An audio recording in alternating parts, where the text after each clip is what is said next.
Baik Bapak Ibu, Saudara, kita akan masuk dalam renungan firman Tuhan.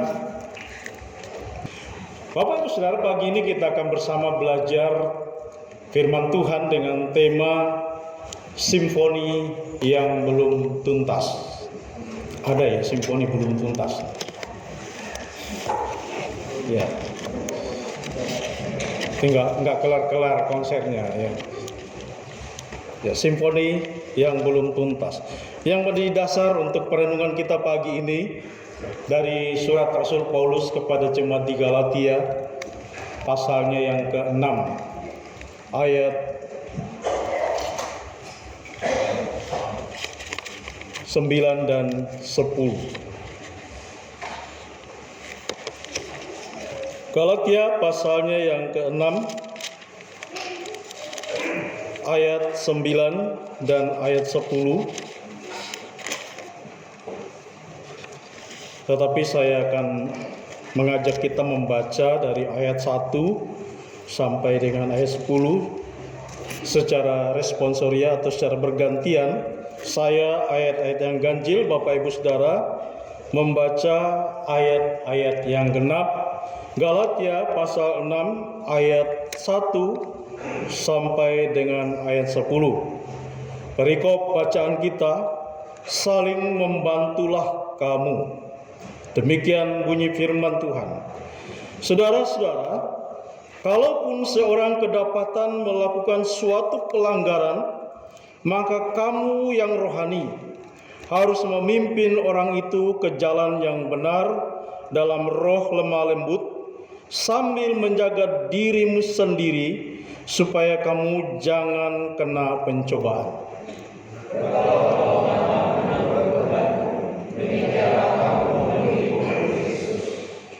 Sebab kalau seorang menyangka bahwa ia berarti, padahal ia sama sekali tidak berarti, ia menipu dirinya sendiri.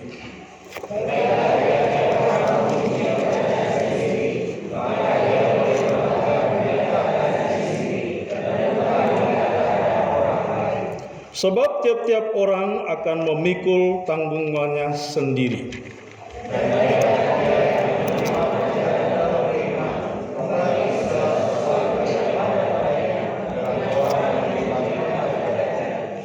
Jangan sesat.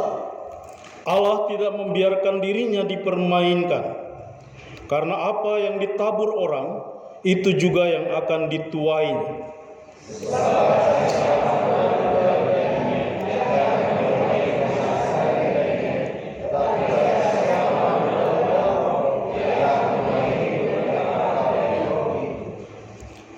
Janganlah kita jemu-jemu berbuat baik, karena apabila sudah datang waktunya, kita akan menuai jika kita tidak menjadi lemah.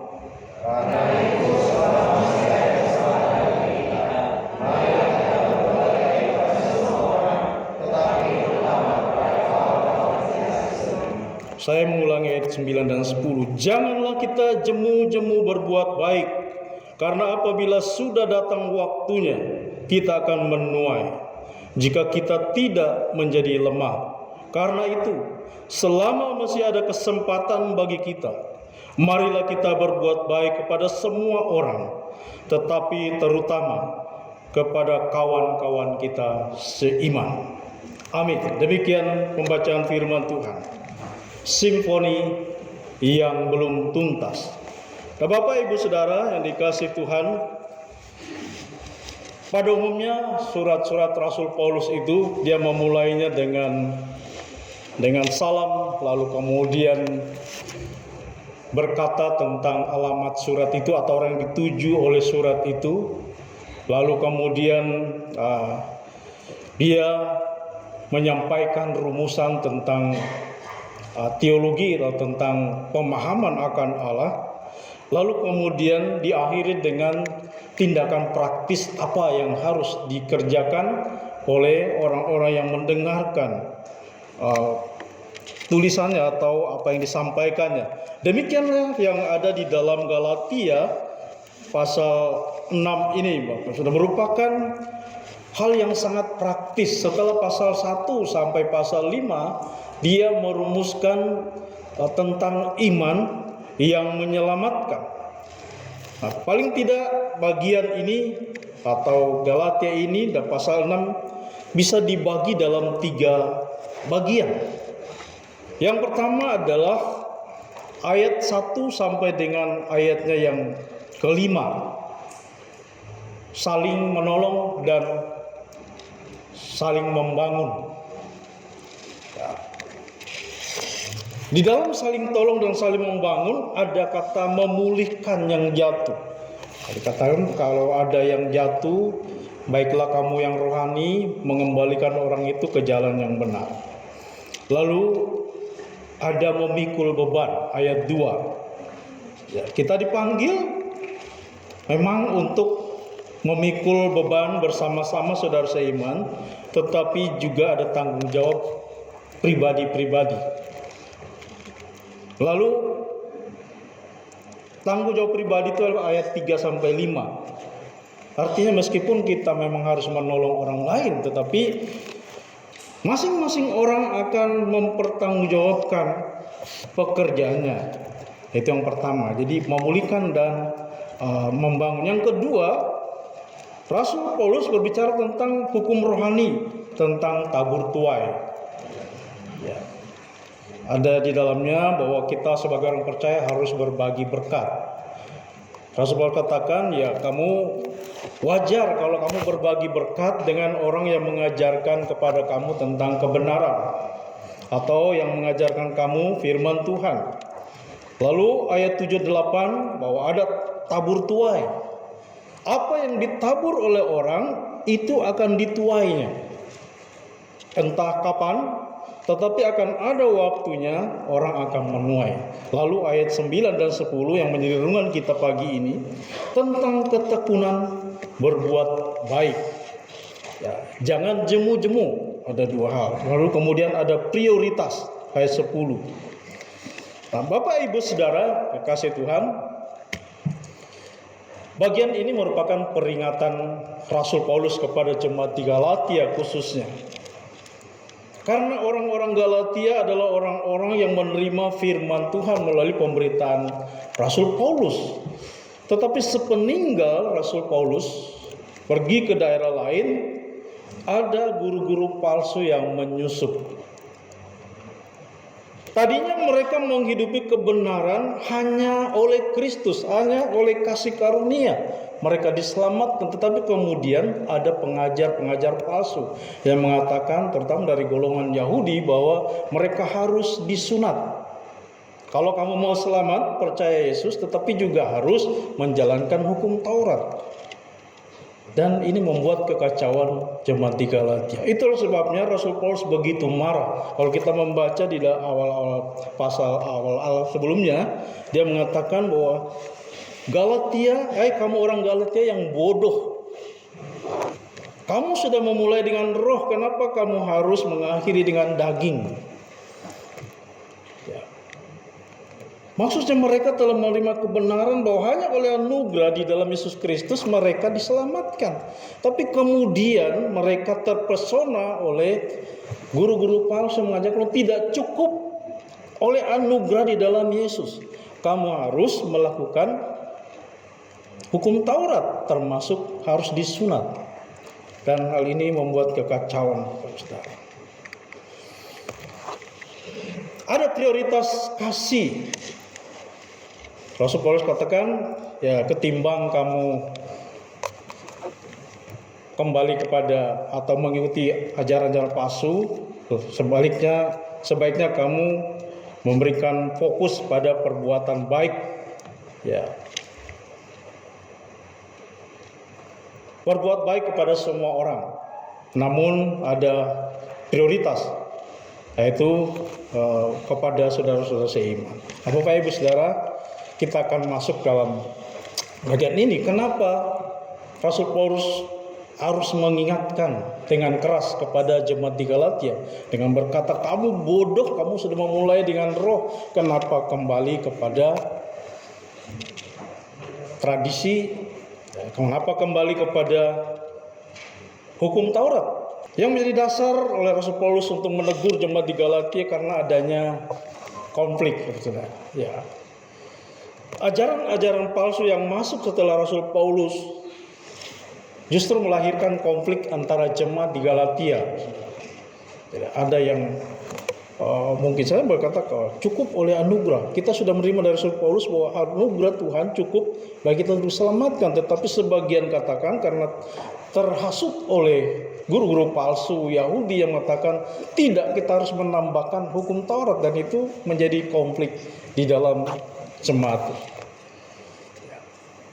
Bapak Ibu Saudara, saya menyampaikan bahwa kita telah memulai di dalam roh. Kebenaran disampaikan kepada kita berdasarkan karya Roh Kudus dan memberikan keyakinan kepada kita oleh Roh Kudus. Kita yakin, kita beriman bahwa Yesus telah melakukan karya besar, mati di atas kayu salib, dan itu cukup untuk menyelamatkan kita. Tetapi jangan salah Bapak Ibu Saudara, akhir-akhir ini ada banyak pengajaran yang kembali membawa kita kembali kepada tidak cukup oleh anugerah Tuhan. Kita harus menambahkan dengan melakukan hukum Taurat, adat istiadat. Saudara, beberapa daerah yang memiliki adat istiadat yang kuat, dan itu seringkali gereja kewalahan, justru gereja kalah. Termasuk di daerah saya. Jadi seolah-olah Kristus tidak cukup, harus ditambah dengan mematuhi, mentaati adat istiadat. Dan inilah yang terjadi di jemaat Galatia. Jadi Rasul Paulus sangat berkepentingan untuk menegur. Kamu sudah memulai dengan roh, kenapa harus mengakhiri dengan daging? Dan pentingnya peneguran ini Rasul Paulus, karena pertikaian itu, karena perselisihan itu, oleh karena hasutan guru-guru palsu, banyak jemaat yang menjadi lelah rohani. Mereka keletihan, sehingga mereka tidak lagi melakukan hal yang baik yang awal-awalnya mereka begitu giat melakukan kebaikan. Mereka sharing berkat dengan satu dengan yang lainnya kepada pemberita firman Tuhan, memberikan support. Tetapi karena perselisihan yang selalu terjadi karena hasutan, sehingga mereka menjadi lelah. Bapak Ibu Saudara kasih Tuhan, saya mau beritahu bahwa mempersoalkan hal-hal remeh-temeh, mempersoalkan hal-hal yang sepele dalam kehidupan jemaat, itu akan membuat kita menjadi lelah. Kalau hanya mempersoalkan hal-hal yang sepele, hal-hal yang sebenarnya tidak terlalu penting, tetapi kita menjadikan persoalan lalu kita berselisih, itu hanya membuat kita akan kelelahan, Bapak Saudara. Kita akan menjadi letih secara rohani.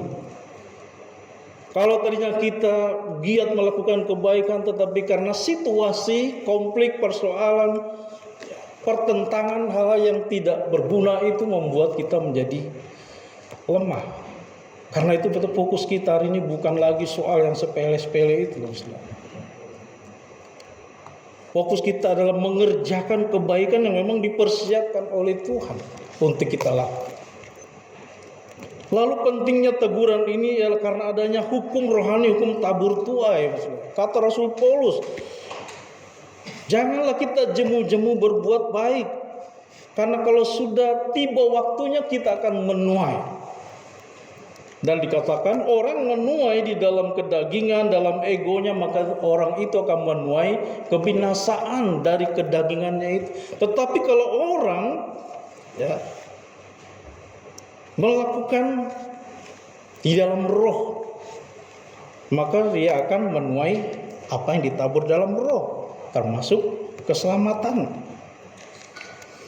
Bapak Ibu Saudara dikasih Tuhan, Rasul Paulus pada bagian ini mengibaratkan hidup kekristenan itu seperti simfoni. Nanti kalau saya salah, Ibu Widi tolong koreksi saya, karena Ibu Widi adalah guru musik, guru padus minimal. Simfoni, apa sih simfoni? Simfoni adalah sebuah komposisi musik klasik yang panjang dan kompleks. Ini biasanya tampil di orkestra. Ya, jadi simfoni itu biasanya kalau tadi padus hanya 3 menit, latihan 3 bulan, nyanyi 3 menit. Tapi kalau orkestra itu lebih panjang, latihannya lama, tetapi tampilnya juga lama. Ya, jadi komposisi musik klasik yang panjang dan kompleks yang diciptakan khusus untuk dimainkan oleh sebuah orkestra. Ya. Simfoni berasal dari bahasa Yunani simfonia, yang secara harfiah berarti berbunyi bersama. Ya, kalau paduan suara ada ASTB, ya, SATB, sopran, alto, tenor, bass, berbunyi bersama, itu harmoni. Nah, orkestra lebih dari itu, beberapa instrumen musik harus berbunyi bersama. Ya, berbunyi bersama atau paduan suara yang harmonis. Nah, minimal ada 4 elemen di dalam simfoni, saudara. Dan ini akan mewakili kehidupan rohani kita, dan Rasul Paulus menggambarkan bahwa hidup orang Kristen itu seperti sebuah simfoni, dan selama kita masih hidup, simfoni hidup kita itu belum berhenti. Itulah sebabnya temanya simfoni yang belum tuntas. Jadi konser kita belum selesai, Bapak Saudara. Pertunjukan hidup kita ini yang merupakan sebuah simfoni belum selesai, sampai akhirnya kita menutup mata. 4 elemen di dalam simfoni itu, yang pertama adalah ketukan. Ketukan. Saya di dalam musik itu, kita belajar musik sedikit ya, nanti Bu Widi yang benerin. Dalam satu bar itu biasanya ada ketukan. Ada 2/4, ada 4/4, ada 3/4. Jadi kalau 4/4 berarti 4 ketuk. Satu bar itu 4 ketuk. Tak, tak, tak, tak. Pindah ke bar lain itu sama. Jadi teratur. Jadi itu ketukan.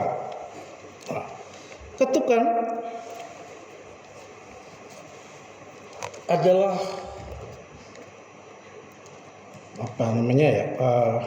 bahwa kehidupan Kristen itu adalah gerakan yang teratur.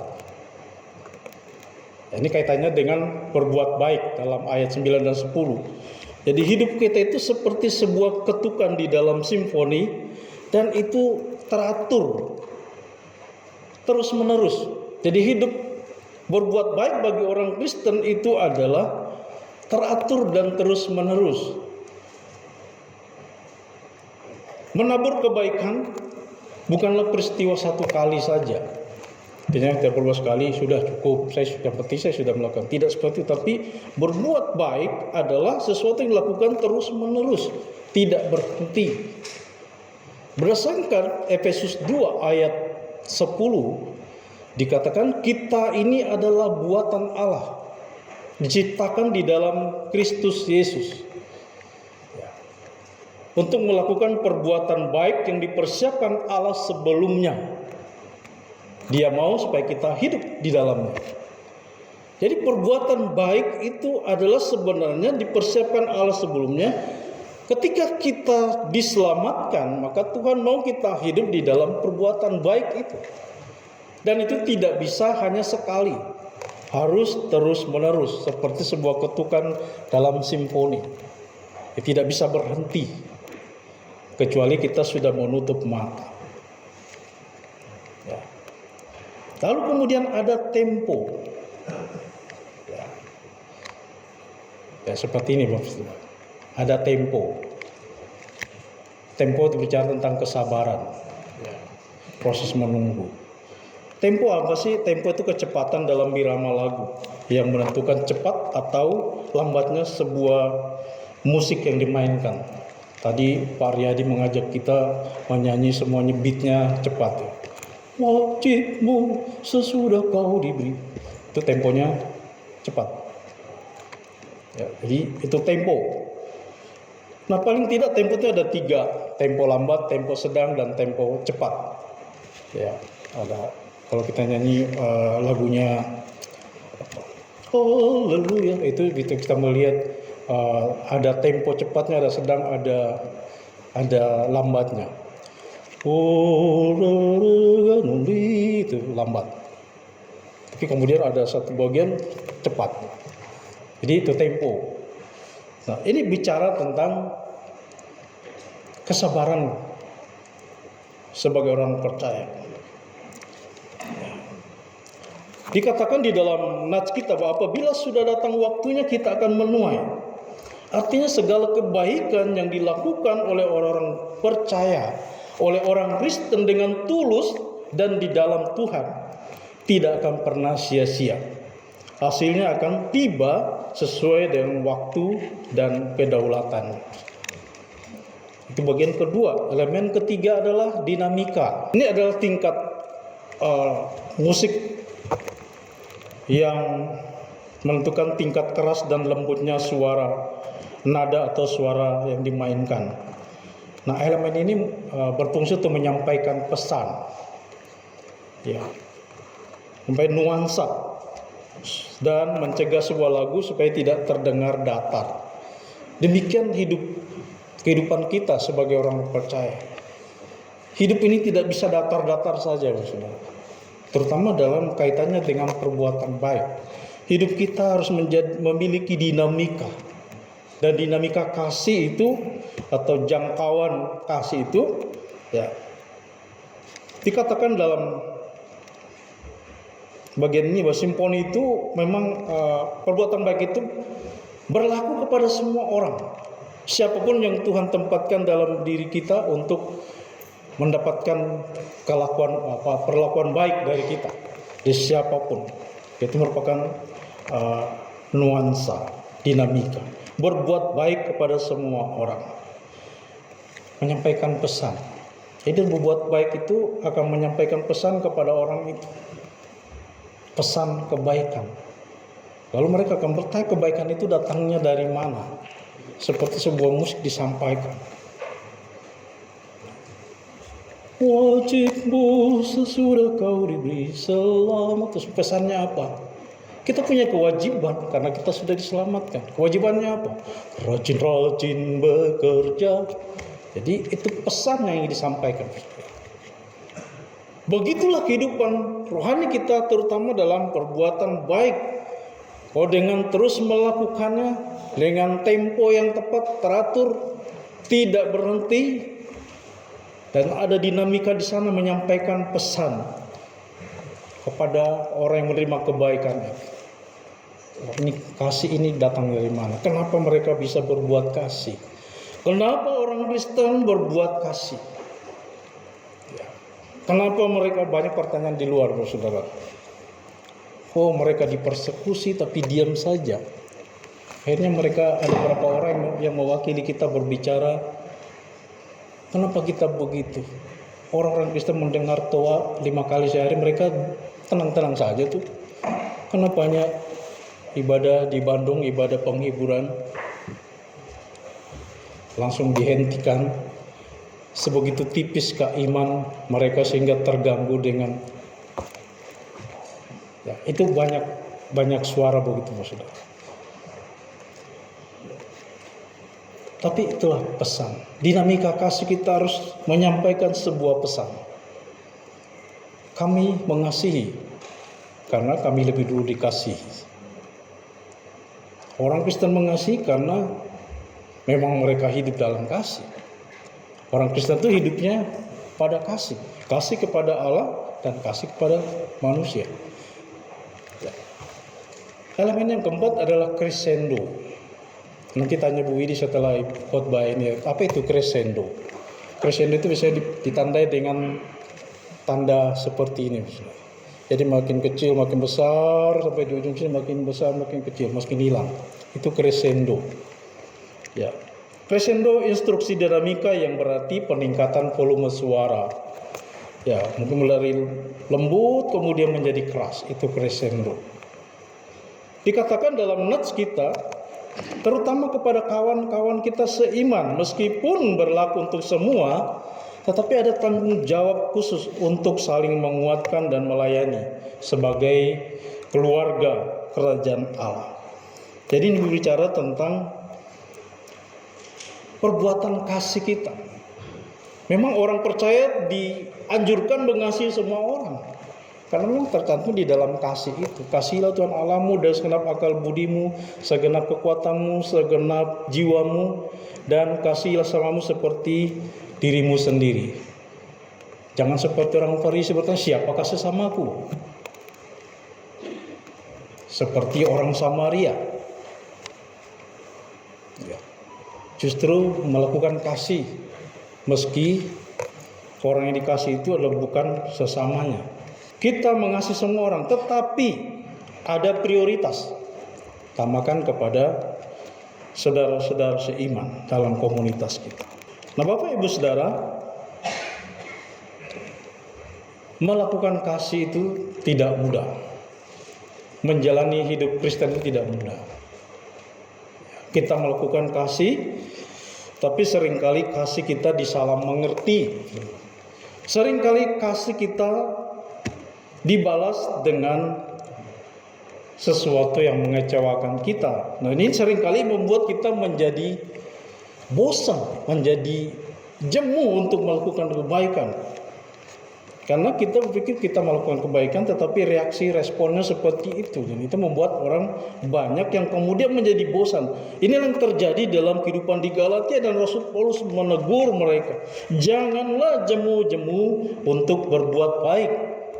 Sebab ada hukum rohani berlangsung terjadi di sana, yaitu bahwa orang yang tidak jemu-jemu berbuat baik, kalau sudah tiba waktunya akan menuai. Kalau kita tidak menjadi lemah.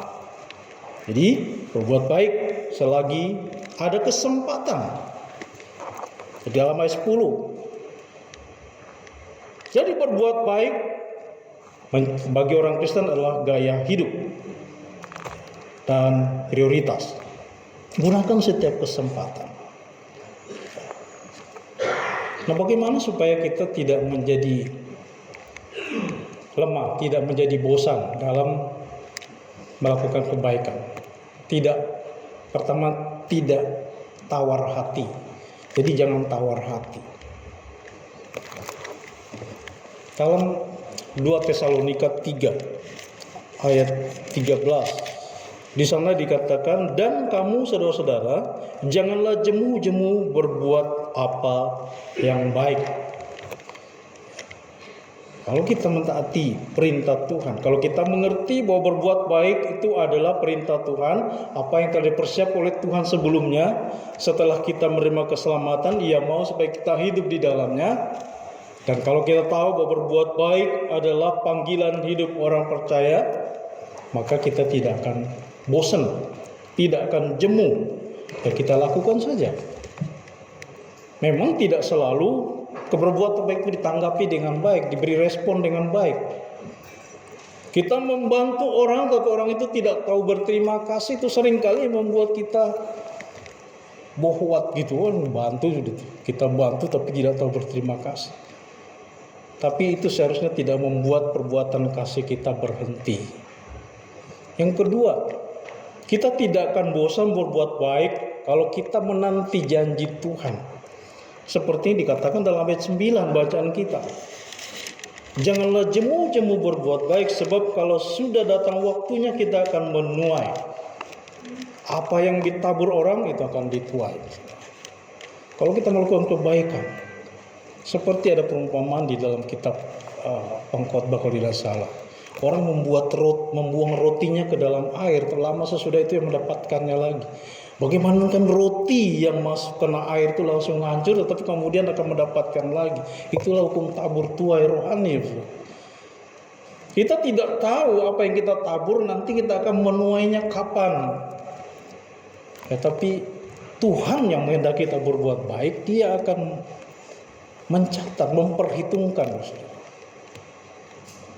Seperti orang membuang roti ke dalam air, dan roti itu akan hancur, lebur dengan air, tetapi kemudian dikatakan yang mendapatkannya kembali. Itu hukum tabur tuai dalam rohani. Apa yang ditabur orang? Kalau menabur dalam kedagingan, maka orang itu akan menuai dari kedagingannya. Tetapi orang menabur di dalam roh, maka Tuhan akan membuat orang itu menuai dalam roh. tidak tawar hati. Ya. Lalu kemudian berpusat pada kasih Kristus. Kita mengasihi karena kita lebih dulu mengasihi. Liturgus sudah mengatakan di awal bahwa kita orang percaya melakukan kasih karena kita lebih dulu mendapatkan kasih dari Allah. Jadi tidak ada alasan bagi kita untuk tidak melakukan perbuatan kasih.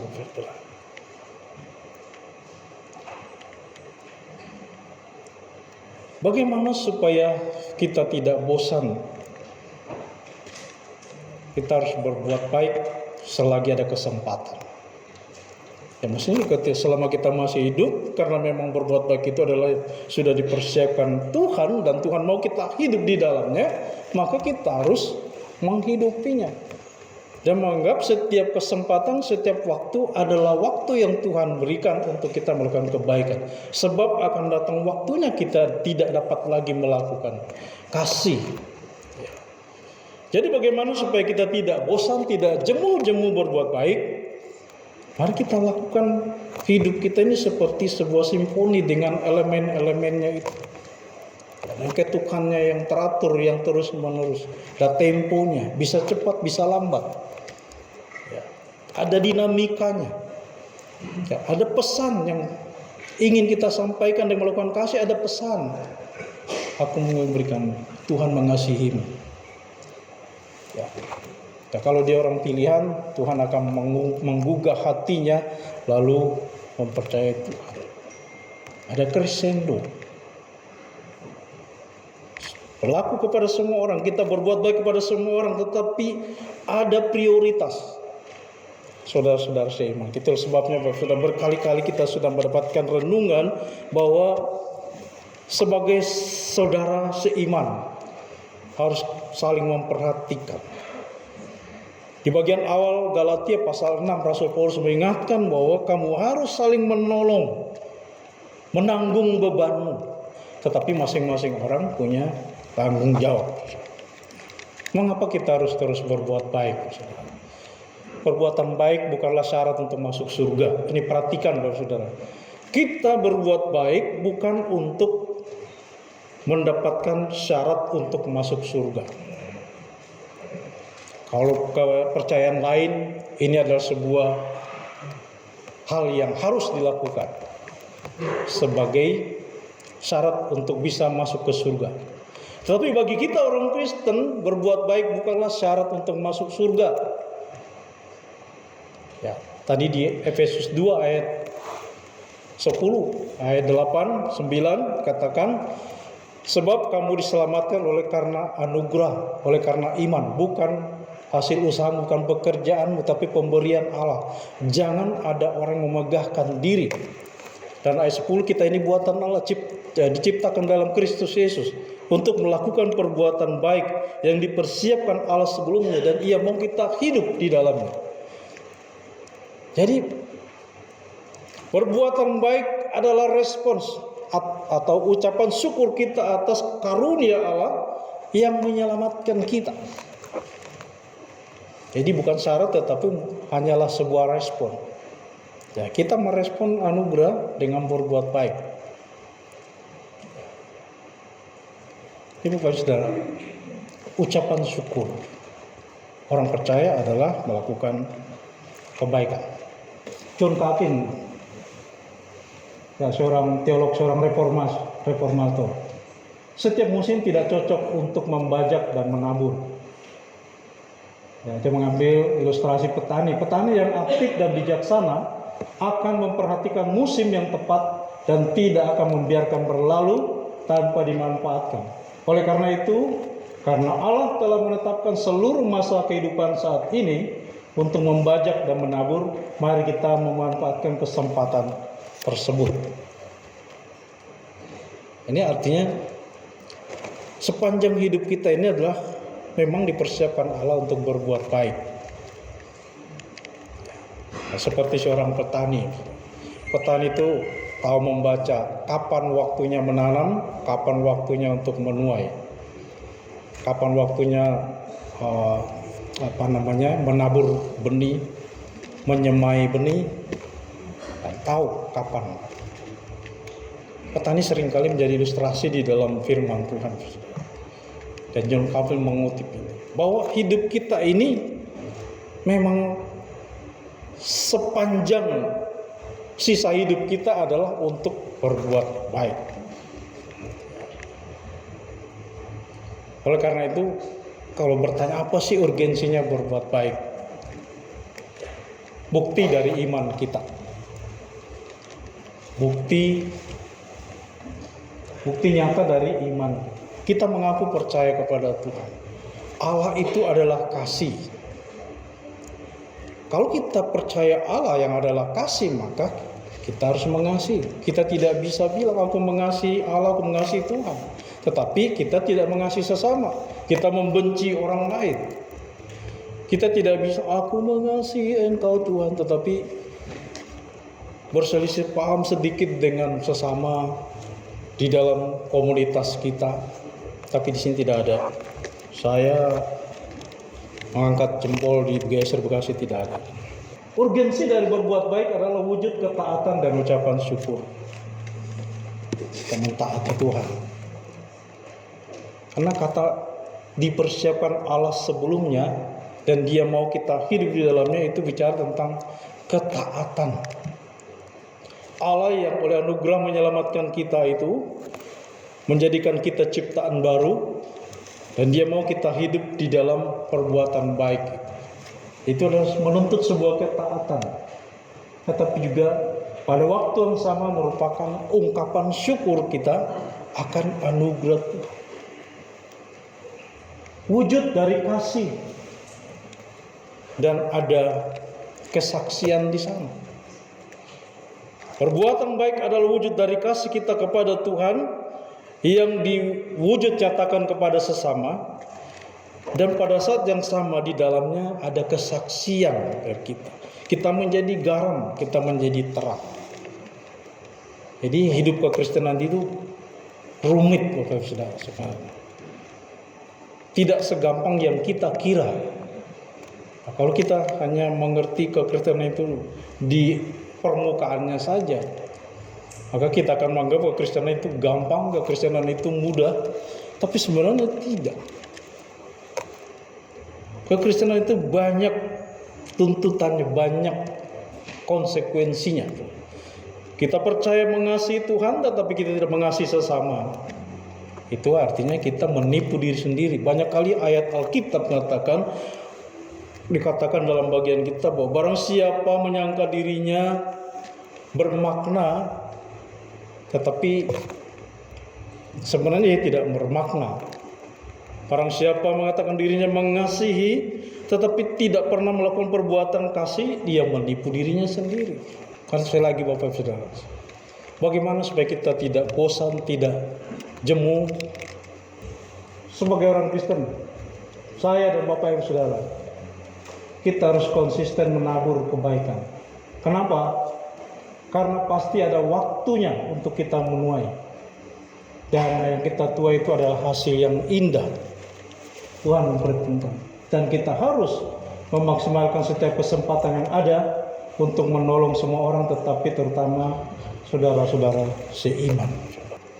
Next, terakhir ada Charles Spurgeon, seorang penginjil dan seorang teolog, mengatakan begini: kita tidak akan pernah merasa letih dalam menanti-nantikan Allah jika kita ingat sudah berapa lama dan dengan betapa sabarnya Dia menanti-nantikan kita. Jadi dalam kaitan dengan berbuat baik, kita tidak akan pernah jemu berbuat baik kalau kita selalu mengingat bahwa Tuhan pun sebenarnya tidak jemu-jemu menantikan kita. Tuhan tidak jemu-jemu, tidak bosan-bosan memperhatikan kita. Ini menjadi alasan bagi kita untuk tidak menjadi jemu melakukan kebaikan. Jadi Bapak Saudara, mari jalani hidup kita. Mari kita tampilkan simfoni hidup kita yang belum tuntas ini. Selagi masih ada waktu, selagi masih ada kesempatan, mari kita tampilkan simfoni hidup kita yang indah. dan Tuhan akan membuat kita menjadi pribadi-pribadi yang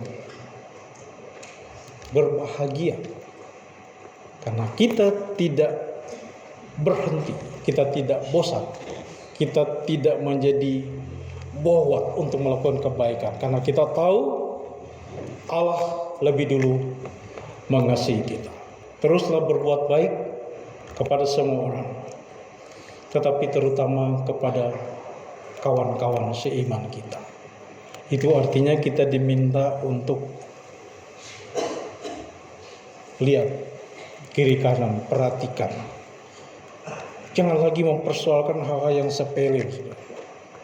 Mari kita fokuskan apa yang bisa kita lakukan, apa yang bisa kita perbuat bagi sesama kita, tubuh Kristus ini, supaya kita semua masing-masing bertumbuh semakin menyerupai Kristus. Motivasi kita berbuat baik bukan supaya kita diselamatkan, bukan supaya kita dipuji orang, tapi akhirnya adalah segala kemuliaan bagi Allah. Motif kita adalah kasih Allah, dan tujuannya adalah nama Tuhan dipermuliakan. Kalau kita punya konsep seperti demikian, saudara, maka kita tidak akan pernah berhenti. Walaupun ada respon yang tidak benar, ada tanggapan, ada feedback yang tidak baik dari perbuatan baik kita, tetapi kita tidak bisa berhenti, karena inilah kehidupan yang Tuhan kehendaki. Kita mau hidup di dalamnya. Tuhan memberkati.